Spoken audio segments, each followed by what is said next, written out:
এই পৃথিবীতে বিড়ি আর সিগারেটই একমাত্র খানা যেটা টয়লেটে ঢুকে খাওয়া যায়। সিগারেট খাওয়া অনেকটা আত্মহত্যা শামিল। বিষ খেলে সাথে সাথে মরে, সিগারেট খেলে ধুকে ধুকে না। সিগারেট কোন মুসলমান খেতে পারে? সিগারেট হয় টোবাকো প্ল্যান্টস থেকে, তামাক পাতা। ফরিদপুরে চাষ হয় নাকি? হয়। কোন থানায় হয় বেশি? হ্যাঁ,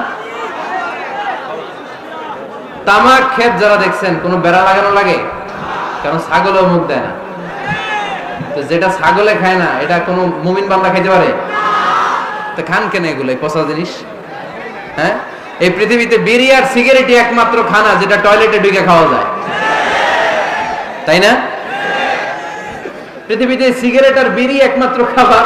রাগ করবেন না যারা খান, রাগ করেন না। আবার একটু কমন সেন্সটা কাজে লাগানোর জন্য, চিন্তার জন্য বলতেছি। এটাই পৃথিবীর একমাত্র খাবার যেই খাবারের গায়ে এই খাবারের বদনাম লেখা থাকে। Smoking causes cancer. ধূমপান কর্কট রোগের কারণ, ধূমপান স্বাস্থ্যের পক্ষে ক্ষতিকারক লেখা থাকে না?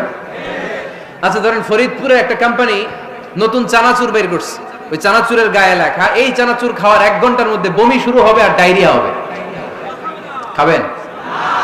কি কইবেন? তুই খা। দোকানদারে কি কইবেন? তুই খা, তোর বমি হোক, তোর 14 গোষ্ঠীর ডায়রিয়া হোক, আমি টাকা দিয়ে এগুলো কিনবো না। ঠিক কি না? কারণ এই প্রোডাক্টের গায়ে এই প্রোডাক্টের বদনাম লেখা, এটা আমরা কিনবো কেন? কিন্তু সিগারেটের উপরে সিগারেটের বদনাম লেখা থাকার পরও আমরা খাই, টয়লেটে বসে খাই।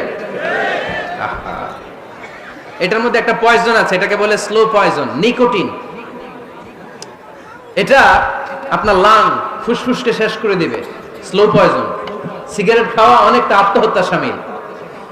বিষ খেলে সাথে সাথে মরে, সিগারেট খেলে ধুকে ধুকে মরে। আর সিগারেট থেকে হিরোইন, গাঁজা, ফেন্সিডিল, ইয়াবা, ম্যারিজুয়ানার পথে মানুষ পথ বাড়ায়, পা বাড়ায়, তাই না? এগুলো খাবেন না। ওয়ালা তুলকু আইদিকুম ইলা তাহলুকা। নিজেকে স্বেচ্ছায় ধ্বংসের দিকে ঠেলে দিও না। জীবনটা অনেক সুন্দর, জীবনটা অনেক রঙিন। আল্লাহর দেয় জীবনটাকে উপভোগ করার দরকার আছে না নাই?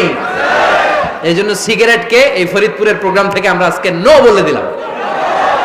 কি বলে দিব? আওয়াজ করে সবাইকে আমরা সবাই একসাথে বলবো, সিগারেটকে কি বললাম? মনে থাকবে না? মাহফিলের প্যান্ডেল থেকে বাইর হয়ে আবার ইয়েস, হ্যাঁ না, ইয়েস করা যাবে না। সিগারেটকে কি বললাম? নো।